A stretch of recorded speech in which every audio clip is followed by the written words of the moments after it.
అందరికీ నమస్కారం. ఈరోజు మీ అందరికీ నేను వినిపించబోయే కథ కార్యవాదులు. రచయిత ఆదోని లలిత గారు. ఇక కథలోకి వెళితే, నిశా కన్య తన నల్ల ముసుగును తొలగించుకుంటున్న సమయం. జానకమ్మ ప్రక్కవాటాలో గనగనమని గంట మ్రోగిన శబ్దానికి మేలుకుంది. నైట్ ల్యాంప్ వెలుతురులో మూలనున్న వెంకటేశ్వర స్వామి విగ్రహానికి నమస్కరించి మంగళసూత్రాలను కళ్ళకద్దుకొని లేచింది. అప్పటికే వరండాలో లైటు వేసుకొని పేపర్ చదువుతున్న ఆమె భర్త పరందామయ్య జానకమ్మను చూడగానే, జానకి, మన పక్కవాటకు ఎవరో వచ్చినట్టున్నారు. ఇందాక పసిబిడ్డ ఏడుపు కూడా వినిపించింది. నీకు మంచి కాలక్షేపం అన్నాడు. భర్త మాటకు జానకమ్మ ముసిముసిగా నవ్వి లోపలికి దారి తీసింది. పరందామయ్య దంపతులకు ఒక కూతురు ఒక కొడుకు ఉన్నారు.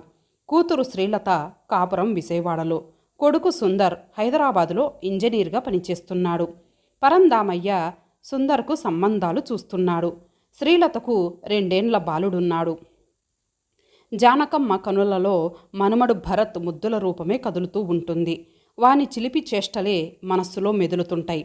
పరందామయ్య జానకమ్మ టిఫిన్ తీసుకొని సుందర్కు వచ్చిన పెళ్లి సంబంధాలను గురించి మాట్లాడుతున్నారు. అంతలో కాలింగ్ బెల్ మ్రోగింది. జానకమ్మ వెళ్ళి తలుపు తీయగా 25 ఏళ్ల అమ్మాయి చేతిలో ప్రసాదం తాంబూలం ఉన్న ప్లేటుతో నిలబడింది.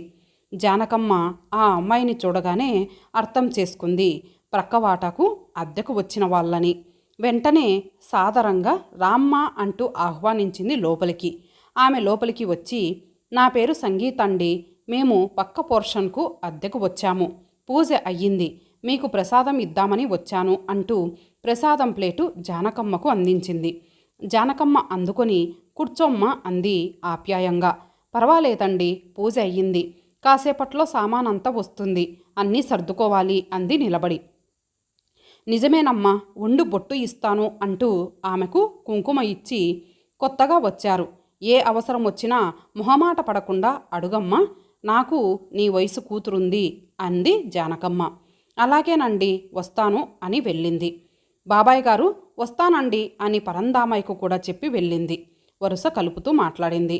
పర్వాలేదు, చాలా కలుపుగోలమ్మాయి అని మనసులో అనుకున్నాడు పరందామయ్య. జానకమ్మ ఆ అమ్మాయిని చూసి చాలా సంతోషించింది, తనకు మంచి తోడు దొరికినందుకు. వారం గడిచిపోయింది. ఇల్లు సర్దటం 2 రోజులలో ముగించి భార్యాభర్తలు ఆఫీస్కెళ్ళటం ప్రారంభించారు. ఒకరోజు సాయంకాలం ఆఫీస్ నుండి వచ్చిన సంగీతకు వరండా గ్రిల్కు కట్టిన క్యారీ బ్యాగ్లో పాల ప్యాకెట్ కనిపించలేదు. ఏమైందా, ఒకవేళ పిల్లి ఏదైనా తీసుకెళ్ళిందేమో అనుకుంటూ జానకమ్మ దగ్గరికెళ్ళి జరిగిన సంగతి చెప్పింది. ఆ మాట విని జానకమ్మ, 4 కాళ్ళ పిల్లులే కాదు, 2 కాళ్ళ పిల్లులు కూడా ఉంటాయి, జాగ్రత్తగా ఉండాలమ్మా.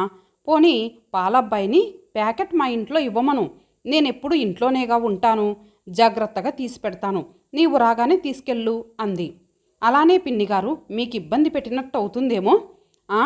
ఇందులో ఇబ్బంది ఏముందమ్మాయి, ఇరుగు పొరుగు అన్నాక ఆ మాత్రం సహాయం చేసుకోకపోతే ఎలా? ఉండు, ఈ రోజుకు కొంచెం పాలిస్తాను, కాఫీ పెట్టుకుందరు గాని అంటూ గ్లాస్తో పాలిచ్చింది జానకమ్మ. కొద్ది రోజులలో జానకమ్మకు సంగీతకు బాగా చనువు ఏర్పడింది. సంగీత రోజు వచ్చి పాల ప్యాకెట్ తీసుకెళ్లేది, వీలున్నప్పుడు వచ్చి మాట్లాడేది. సంగీత భర్త సుధాకర్ కూడా అప్పుడప్పుడు పరందామయ్యతో వచ్చి మాట్లాడేవాడు. వాళ్ళ 10 నెలల పాప దీపను చూసి జానకమ్మ ముచ్చటపడేది. జానకమ్మ వాళ్ళ ఫోన్ నెంబర్ను ముఖ్యమైన వాళ్ళకిచ్చారు సుధాకర్ దంపతులు, వాళ్ళ సమ్మతి మీదనే. ఎప్పుడు ఫోన్ వచ్చినా జానకమ్మ ఓపికగా పిలిచేది. ఒకరోజు మాటల సందర్భంలో జానకమ్మ సంగీతతో, సంగీత, మీరిద్దరూ ఆఫీస్కి వెళ్ళేటప్పుడు మీ పాపను కూడా తీసుకెళ్తున్నారు, ఈ మాట చాలాసార్లు అడుగుదామనుకుంటూ అడగలేదు అంది జానకమ్మ. దారిలో పాపను క్రష్లో వదిలి వెడతాం పిన్నిగారు, వచ్చేటప్పుడు తీసుకొని వస్తాము అని సంగీత చెప్పిన మాట విని జానకమ్మ చాలా నొచ్చుకుంది. అయ్యో అలానా, నేనింకా ఏదో మీ వాళ్ళ ఇంట్లో వదిలి వెళ్తున్నారు అనుకుంటున్నాను, పాపం పసిబిడ్డ, సాయంకాలం మీరు వచ్చేదాకా ఆ క్రష్లో ఎలా చూసుకుంటారో ఏమిటో, నేనుండగా అక్కడ వదిలి వెళ్ళటం ఎందుకమ్మా, ఆ మాత్రం పాపను చూసుకోలేనా, నేను ఖాళీగానే ఉంటాను, నాకు పిల్లదానితో కాలక్షేపంగా ఉండటమే కాక సంతోషంగా గడిచిపోతుంది అంది జానకమ్మ. ఆ మాట విని సంగీత సంబరపడిపోయి జానకమ్మ చేతులు పట్టుకొని, పిన్నిగారు, మీదెంత పెద్ద మనసు, వేరే గత్యంతరం లేక వదిలి వెళ్ళటం.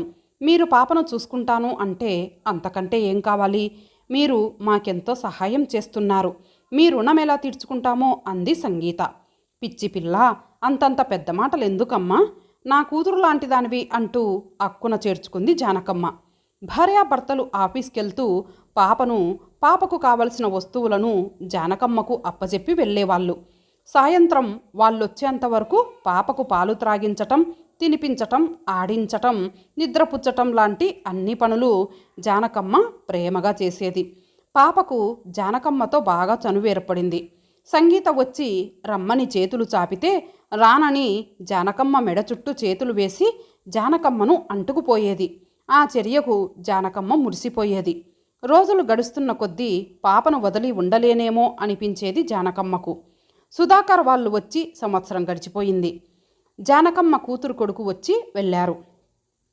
ఒకరోజు సుధాకర్ దంపతులు వచ్చి తమకు ఆఫీస్ క్వార్టర్స్ ఇచ్చారని, క్వార్టర్స్ ఇచ్చినందుకు సంతోషంగాను, వారిని వదిలి వెళ్తున్నందుకు బాధగాను ఉందని చెప్పారు. ఆ మాట విని జానకమ్మ మ్రాన్పడిపోయింది. పాప తనకు దూరమవుతుంది అనుకుంటే ఆమె మనస్సు బాధతో నిండిపోయింది. బాధను దిగమింగి పైకి గంభీరంగా, చాలా సంతోషమమ్మా, కానీ మీరు దూరంగా వెళ్తున్నారంటే మనస్సుకు కష్టంగా ఉంది. అదీగాక పాపను వదిలి ఉండటం అంటే అని అంటూ ఉండగానే ఆమె గొంతు దుఃఖంతో పూడుకుపోయింది. మాట పెగలలేదు. సంగీత ఆమె చేతిని తన చేతిలోకి తీసుకొని, పిన్నిగారు, బాధపడకండి, మిమ్మల్ని వదిలి వెళ్ళటానికి మాకు మాత్రం బాధగా లేదా? క్వార్టర్స్ కొంత దూరమైనా ఇదే ఊరేగా, అప్పుడప్పుడు వస్తుంటాము. అంతా సెటిల్ అయ్యాక వచ్చి మిమ్మల్ని తీసుకెళ్తాను, సరేనా పిన్నిగారు అంటూ అనునయించింది. అనుకున్న ప్రకారం సుధాకర్ దంపతులు క్వార్టర్స్కు వెళ్ళిపోయారు. వారు ఖాళీ చేయగానే ఇంటి యజమాని ఇంటిని కొంత ఆల్టర్ చేయించాలంటూ పని మొదలు పెట్టించాడు. 10 రోజులు గడిచిపోయాయి. సంగీత వాళ్ళు రాలేదు. జానకమ్మకు రోజులు భారంగా గడుస్తున్నాయి. ఒకరోజు మనసుండలేక, సంగీత వాళ్ళు ఇంకా రాలేదేంటండి అని అడిగింది.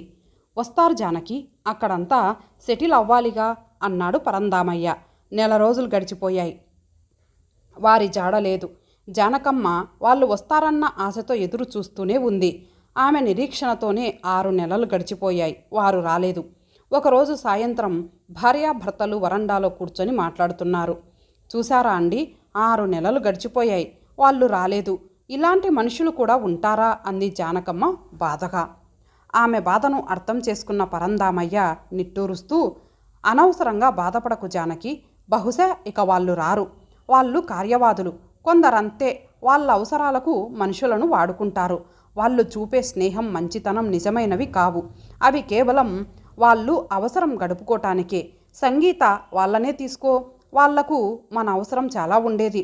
వాళ్ళు లేనప్పుడు పాలు తీసి పెట్టడానికి, ఫోన్ కాల్స్ వస్తే పిలవటానికి, పాపను చూసుకోవటానికి, ఇలా వాళ్ళ అవసరానికి నిన్ను వాడుకున్నారు. అవసరం వాళ్ళది కనుక స్నేహంగా ప్రేమగా మాట్లాడేవారు. అంతేకాని అది నిజమైన స్నేహం, ప్రేమ కాదు. అర్థమైందా? అనవసరంగా మనస్సు పాడు చేసుకోకు. స్నేహానికి ప్రేమకు మనం కొంత పరిధి ఏర్పరచుకోవాలి.